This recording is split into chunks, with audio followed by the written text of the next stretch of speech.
உப்பரிகையில் இருக்காங்க. அடியனுடைய தாயார் அப்பப்போ சொல்லுவாங்க, எங்கள் மேலே கோவம் வந்துச்சுன்னா அவங்க கூப்பிட்றது நாங்கள் காதில் விழாமல் இருந்தால் உப்பரிகையில் இருக்காளுங்களோ அப்படின்னுவாங்க. இந்த உப்பரிகைக்கு நம்ம ஆங்கிலத்தில் என்ன சொல்லுவோம், அதெல்லாம் இன்றைக்கி பார்க்கலாம். ஓகே, ஸோ முதல்ல இருக்கிறது உங்களுக்கு நம்பர் 1 போட்டிருக்கிறது ஆண்டனா ஏரியல். அது உங்கள் எல்லாருக்குமே தெரியும். ஆண்டனா ஏரியல்ன்றது உங்களுக்கு தெரியும். ஸோ இதுதான் ஏரியல் ஆண்டனா. இதை எப்படி எழுத்து கூட்டும்? ஓகே, பாஸ் பண்ணிவிட்டு எழுத்து கூட்டி டிக்டேஷன் மாதிரி எழுதி பாருங்கள். AERIAL ஆண்டனா, ANTENNA ஆண்டனா அல்லது ஏரியல்ன்றது தெரிஞ்சிடுச்சு. இந்த ரெண்டாவதுக்கு என்ன சொல்லுவோம்? இதை நம்ம போன வீடியோலேயே பார்த்தோம் இல்லையா? இதுக்கு பேர் சிம்னி பாட். சிம்னி பாட். சிம்னி நம்ம வழக்கம் சொல்லுவோம், சிம்னி விளக்கு சொல்லுவோம் இல்லையா? அந்த மாதிரி சிம்னி பாட். அதுக்கு எப்படி எழுத்து கூட்டுறதுன்னு தெரியுதா உங்களுக்கு? சிம்னி பாட். ஓகே, பாஸ் பண்ணிவிட்டு டிக்டேஷன் மாதிரி சிம்னி பாட்டுக்கு எப்படின்னு எழுதிக்கோங்க. ஸோ சிம்னி பாட், சிம்னி பாட், CHIMNEY, சிம்னி பாட். பாட்னா பானை இல்லையா? அது பானை மாதிரி இருக்குது, அந்த பானை கலரில் இருக்குது, செங்கல் கலரில் இருக்குது, அதனால சிம்னி பாட் ஆச்சு. இந்த சிம்னி பாட்டுக்கு கீழே இருக்க அந்த வெள்ளையான இதுக்கு சிம்னின்னு சொல்லுவாங்க. அது வழியாக தான் நேற்றைக்கு போன வீடியோலேயே போட்டேன் உங்களுக்கு கறி புகைகள்லாம் போடுறது. கீழே இந்த நாட்டிலலாம் குளிர்காலத்தில் எப்போதுமே கறி போட்டு கோல் சொல்லுவோம் இல்லையா? நிலக்கரியை போட்டு சூடுபடுத்துவாங்க. அதெல்லாம் அந்த காலத்தில். இப்போல்லாம் எலக்ட்ரிக் போச்சு. இப்போ அதனால் எலக்ட்ரிக் வந்ததுனால எல்லோரும் ரேடியேட்டர் அந்த மாதிரி வச்சுருக்கோம். சென்ட்ரல் ஹீட்டிங்னு சொல்லுவோம். ஹீட்டிங்னா சூடுபடுத்துறது, சென்ட்ரலாக ஹீட்டிங் பண்ணுறது. இது ஏற்கனவே நான் ஒரு பதிவில் போட்டிருக்கேன், அதில் போய் பாருங்கள். Central heating, CENTRALHEATING, central heating. So இப்போ இது 1960 இதெல்லாம் முடிஞ்சு போச்சு, இந்த சிம்னி பாட்டெல்லாம். ஸோ அப்போல்லாம் கறியை போட்டு எரிக்க வைப்பாங்க. அப்போ அந்த புகை மேல் வழியாக போயிடும். அந்த கறி புகைக்கு சொட்டுன்னு சொல்லுவோம் சொன்னேன். SOOT, சொட். ஸோ இது ஏரியல் ஆண்டனா, இது சிம்னி பாட், இது சிம்னி. மூன்றாவதாக இருக்கிறது சிம்னி. நமக்கு தெரிஞ்சு ஜன்னல்னால் ஒரே ஒரு ஜன்னல் தான் சொல்லுவோம் இல்லையா? ஜன்னல்னா விண்டோ. ஜன்னல்லையே கிட்டத்தட்ட 8 வகைகள் இருக்கிறது. ஸோ இப்போ அதில் சில வகைகளை பார்க்கலாம். சரி, இந்த ஆங்கில பயிற்சி எதற்காக? பல பேருக்கு இதெல்லாம் தெரிஞ்சிருக்கலாம், தெரியாமல் இருக்கலாம், சிலருக்கு எளிமையாக இருக்கலாம், சிலருக்கு மறந்து போயிருக்கலாம். ஸோ ஒவ்வொருத்தருக்கும் ஒவ்வொரு விதமாக இது உபயோகப்படுன்றதுக்காக தான் நம்ம போடுறது. ஸோ இப்போ இந்த நம்பர் 4 பாருங்கள். இந்த நம்பர் 4க்கு பேர் டோர்மர் விண்டோ.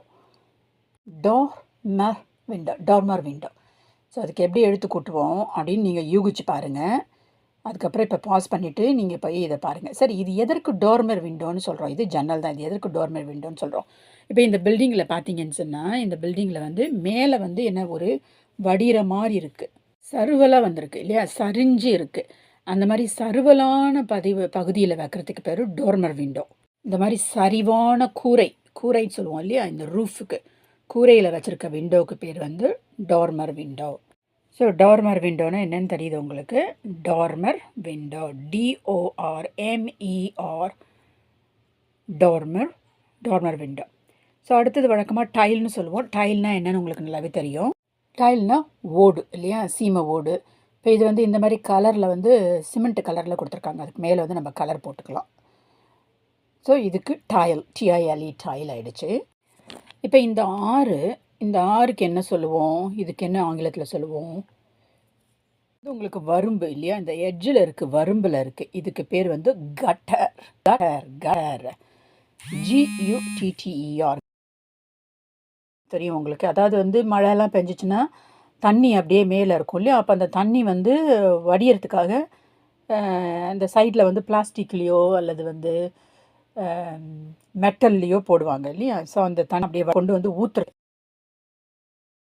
ஸோ இப்போ அதற்கு பேர் கட்டர் அப்படின்னு தெரிஞ்சுக்கிட்டீங்க. GUTER, cutter. இப்போ இந்த 7வதுக்கு என்ன சொல்லுவோம்? ஸோ நம்ம ஏற்கனவே பலவிதமான ஜன்னல்கள், விண்டோஸை பார்த்துட்டு வரோம். இந்த விண்டோவை பார்த்தோம், இந்த விண்டோவை பார்த்தோம். இதுக்கு என்ன சொல்லுவோம்? பலகையாக இருக்குது இல்லையா இது? ஸோ இது இந்த சட்டமாக இருக்குது இல்லையா? சட்ட ஜன்னல். இதுக்கு பேர் சாஷ் விண்டோ. எப்படி எழுத்து கூட்டுவோம்? சாஷ் விண்டோ, SASH, சாஷ் விண்டோ. இந்த சாஷுக்கே வந்து வேறு பொருள்களும் இருக்குது. ஸோ இப்போ இதில் பார்க்கும்போது இதில் வந்து இந்த இந்த மாதிரி ஒரு ஸ்ட்ரிப்பு, ஒரு துணி இப்படி மேலே ஷோல்டர்லேருந்து கீழே கொண்டு வந்திருக்காங்க இல்லையா, இதுக்கு பேரும் சாஷ். தோள்பட்டையிலேருந்து இந்த இடுப்பு வரைக்கும் வரத்துக்கு பேர் வந்து சாஷ் அப்படின்னு சொல்லுவோம். ஸோ ஒவ்வொரு விதத்தில் ஒரு ஒரு பொருட்கள் இருக்குது. இப்போ சாஷ் விண்டோவுக்கு பார்த்தோம். சாஷ்னா என்ன, எந்த துணின்றதையும் பார்த்துட்டோம். இந்த வழக்கமாக பியூட்டி பேஜெண்ட் அப்படி சொல்லுவோம். பியூட்டி பேஜெண்ட்னா என்ன சொல்கிறது, உலக அழகி, அதுக்காக வந்து ஒரு மேடையில் எல்லாம் நடந்து வருவாங்க இல்லையா, பேஜெண்ட். ஸோ இந்த அழகி போட்டியில் வந்து அவங்க வந்து எப்படி மேடையில் வந்து இப்படி நடந்து வராங்களோ, ஒரு பரேடுன்னு சொல்லுவோம் இல்லையா, மார்ச் ஃபாஸ்ட்னு சொல்லுவோம். இந்த மாதிரி நடந்து வரத்துக்கெல்லாம் வந்து பேஜெண்ட். வெறும் அழகி போட்டிக்கு மாத்திரம் இல்லை. 2011 2012 குயின் எலிசபெத்தோட வந்து டைமண்ட் ஜூபிலி கொண்டாடினாங்க. அப்போ வந்து ஒரு பேஜெண்ட் நடந்துச்சு. அது வந்து போட்ஸ் எல்லாம் ரிவர் தேம்ஸில் வந்து அப்படியே வந்து என்ன சொல்கிறது, போட்டி அழகுபடுத்தி எல்லாம் ஊர்வலமாக வந்தது, ஊர்வலம். ஓகே, ஸோ பேஜெண்ட்னா என்னன்னு தெரிஞ்சுக்கிட்டீங்க. அழகி போட்டிக்கு நடந்து வர்றது, வேறு எந்த விதமான இதற்கும் வந்து நல்ல ஊர்வலமாக வர்றது. சாஷ்னான்றதும் தெரிஞ்சுக்கிட்டீங்க. இதற்கு என்ன பேர் சொன்னோம்?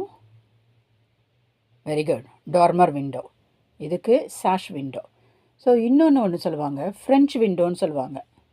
ஃப்ரெஞ்ச் விண்டோ அமெரிக்கன் இங்கிலீஷில் ஃப்ரெஞ்ச் டோர்னு சொல்லுவாங்க. ஸோ ஃப்ரெஞ்ச் டோர்னு சொல்கிறதே மிக பொருத்தமாக இருக்குது. இதுக்கு பேர் ஃப்ரெஞ்ச் டோர். அதாவது ஒரு வீட்டிலேருந்து நம்ம வெளியில் வரோம் பாருங்கள், முற்றத்துக்கு வரோம்.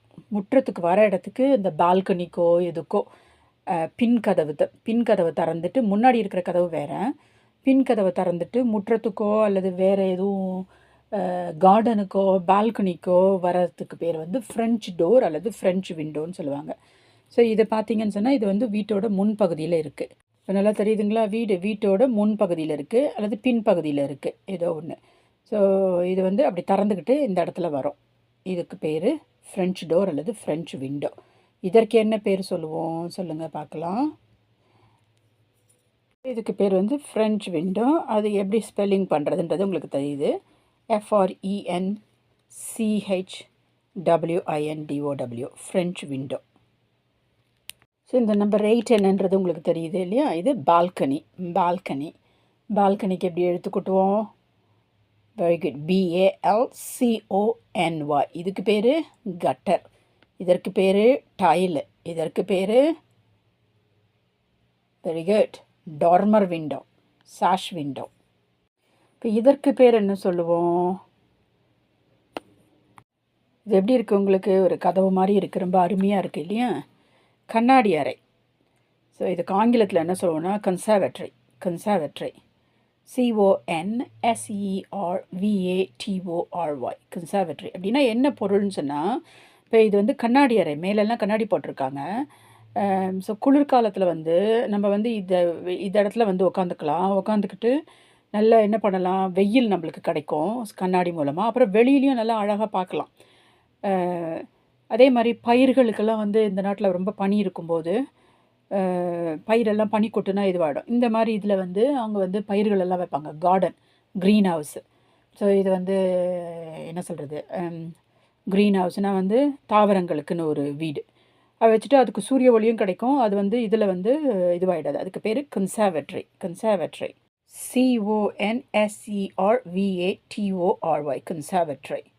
ஸோ கட்டர் பார்த்துட்டோம், சாஷ் விண்டோ பார்த்துட்டோம், பால்கனி பார்த்துட்டோம், கன்சர்வேட்டரி பார்த்துட்டோம்.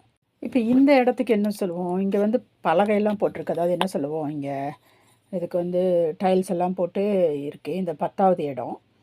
இதுக்கு பேர் வந்து டெரஸ்னால் நம்ம என்ன சொல்லுவோம், மேலே இருக்க மாடி தளத்துக்கும் சொல்லலாம் டெரஸு. ஸோ மேல்தளம் அல்லது உப்பரிகைன்னு சொல்லுவாங்களே, மாடியில் இருக்க காதல ஒளியோன்றதுக்கு, இதுக்கும் வந்து டெரஸ்ன்னு சொல்லலாம். ஏன்னா வந்து இந்த ஒரு இடத்துல வந்து நல்லா வெளியில் உட்காந்து இங்கே பாருங்கள், இந்த மாதிரி பெஞ்சு சேர் எல்லாம் போட்டு இதில் வந்து வெயில் காலத்தில் வெயில் அப்படியே எடுத்துக்கிட்டு நம்ம வந்து அப்படியே சாப்பிட்டுக்கிட்டு இருக்கலாம். இதுக்கு பேர் டெரஸ். ஸோ இது மாதிரி வந்து நம்ம ஹோட்டல், ரெஸ்டாரண்ட் சொல்லுவோம். இந்த இங்கிலீஷை நம்ம இந்தியர்கள் இங்கிலீஷில் பேசினாங்கன்னா ரெஸ்டாரண்ட் சொல்லுவாங்க. ரெஸ்டாரண்ட், அதுக்கு ஒரு உச்சரிப்பு இருக்குது, ரெஸ்டாரண்ட். ஸோ இந்த மாதிரி வெளியில் வந்து உங்களுக்கு வந்து ரெஸ்டாரண்ட்லேயும் போட்டிருப்பாங்க. இங்கே நல்லா உட்காந்துட்டு வெளியில் உட்காந்துட்டு சூரிய ஒளி எடுத்துகிட்டு நல்லா பேசிக்கிட்டு சாப்பிட்டுக்கிட்டு இருக்கிற இடம். இதுக்கு பேர் டெரஸ். நம்ம மாடியிலையும் சொல்லலாம், மேல் மாடியில் இருக்கிறதுக்கும். இதே வந்து பேட்டியோன்னு சொல்லுவாங்க. பேட்டியோன்னாலும் இந்த மாதிரி இடம், அதாவது உப்பரிகை, முற்றம். கோர்ட்யார்டுன்னு சொல்லுவாங்க. கோர்ட்யார்டு, COURTYARD, கோர்ட்யார்டு அப்படின்னு சொல்லுவாங்க. ஸோ பல பெயர்கள் இருக்குது. ஸோ இப்போ நீங்கள் கட்டர் தெரிஞ்சுக்கிட்டீங்க, sash window, balcony, conservatory, terrace, எல்லாத்துக்கும் ஸ்பெல்லிங்கோடு தெரிஞ்சிருச்சு உங்களுக்கு. இந்த நம்பர் 11 போட்டிருக்கிறதுக்கு என்ன சொல்லுவோம்? ஏற்கனவே படிச்சிருக்கோம், ஃப்ளவர் பாட். ஸோ இதுக்கு பேர் வந்து ஃப்ளவர் பாட். சரியா, ஃப்ளவர் பாட். அப்புறம் இங்கே பாருங்கள், நம்பர் 12 பாருங்கள், 12 பாருங்கள். 12 வந்து அப்படியே வந்து பெட், படுக்க மாதிரி வச்சுருக்கு இல்லையா இந்த இடத்துல எல்லாம். இதுக்கு ஃப்ளவர் பெட் அப்படின்னு சொல்லுவோம். ஸோ 13க்கு வந்து இங்கே பாருங்கள், இதுக்கு ட்ரெயின். சில பேர்கள்லாம் உங்களுக்கே நல்லாவே தெரிஞ்சிருக்கும், ட்ரெயின். ஓகே. அப்புறம் இது வந்து ட்ரெயின்னா என்னது? வடிகட்டுறது. ட்ரெயின்னா வடிகட்டுறது. இது நம்ம பார்த்துட்டோம் ஏற்கனவே. 14 பார்த்துட்டோம், ஃப்ரெஞ்சு விண்டோவை பார்த்துட்டோம். அடுத்தது 15 பாருங்கள், ட்ரெயின் பைப்பு. அந்த பைப்பு குழாய் வருது இல்லையா, அது ட்ரெயின் பைப்பு. இதுக்கெல்லாம் நீங்கள் வந்து இங்கிலீஷும் தெரிஞ்சுக்கிறீங்க, சரியான உச்சரிப்பும் தெரிஞ்சுக்கிறீங்க. Flower pot, flower bed, drain, French window, drain pipe. மீதி எல்லாமே உங்களுக்கு நல்லா தெரிஞ்சிருக்கும். ஸோ இது 16 வந்து ஷட்டர் போடுறோம் இல்லையா, ஷட்டர். இதிலே வந்து சில ஷட்டர்ன்றது SHUTTER ஷட்டர்ன்றது தெரியும் உங்களுக்கு. இதிலே சில விண்டோஸில் வந்து பிளைண்ட்ஸ்ன்னு சொல்லுவாங்க. நம்ம வந்து திரை சேலையை வந்து கர்டன்னு சொல்லுவோம், ஸ்க்ரீனுன்னு சொல்ல மாட்டோம். ஸ்க்ரீனுன்றது வந்து கம்ப்யூட்டருக்கு இருக்கிறது தான் ஸ்க்ரீனு. நம்ம திரைச்சேலைக்கு போடுறதுக்கு வந்து கர்டன், CURTAIN. இதில் வந்து சிலது வந்து பிளைண்ட்ஸ்ன்னு சொல்லுவாங்க. அது வந்து எப்படின்னா ஒரு தகடாக இருக்கும், அதை நம்ம இழுப்போம், ஒரு கயிறு விட்டு இழுப்போம். அதுக்கு பேர் பிளைண்ட்ஸு. பிளைண்டுனா BLINDனா கண்ணு தெரியாமல் இருக்கிறது இல்லையா. ஸோ அந்த பிளைண்ட்ஸுன்றது இதற்கும் பெயர் உண்டு. பிளைண்ட்ஸ் அந்த திரைச்சேலைக்கு மெட்டலால் ஆனது, உலோகத்தால் ஆனது, பிளாஸ்டிக்கில் கூட இருக்கும் பிளைண்ட்ஸு. அது போட்டால் நம்மளுக்கு உள்ளே இருக்கிறவங்களுக்கு வெளியில் நடக்கிறது தெரியும், வெளியில் இருக்கிறவங்களுக்கு தெரியாது. ஓகே. ஸோ ஷட்டர் பார்த்துட்டோம். ஸ்டெப்ஸ் உங்களுக்கு என்னென்னு தெரியும் இல்லையா, ஸ்டெப்ஸு. படிக்கட்டுக்கு ஸ்டெப், STEP ஸ்டெப். ஸோ செங்கலுக்கெல்லாம் என்னன்றதும் உங்களுக்கு தெரியும், பிரிக், செங்கல். Okay, bricks, BRICK, bricks. அதுக்கப்புறம் பேஸ்மெண்ட்டுன்னா கீழே, இது வீடு ரொம்ப அருமையாக இருக்குது இல்லையா. அதுக்கப்புறம் லான்ன்றது இந்த இடத்துல இருக்க இந்த பச்சை புல்வெளிகள் தான் வந்து லான் சொல்கிறது. இப்போ எல்லாத்தையும் ஒரு தடவை பார்த்துடலாம். ஏரியல் ஆண்டனா, சிம்னி பாட், chimney, dormer window, tile, gutter, sash window, balcony, conservatory, terrace, flower pot, flower bed, drain, French window, drain pipe, shutter, step, brick, basement, lawn. So இந்த மாதிரி நீங்கள் வந்து நல்ல சரளமாக பேசுகிறதுக்கு கற்றுக்கணும்.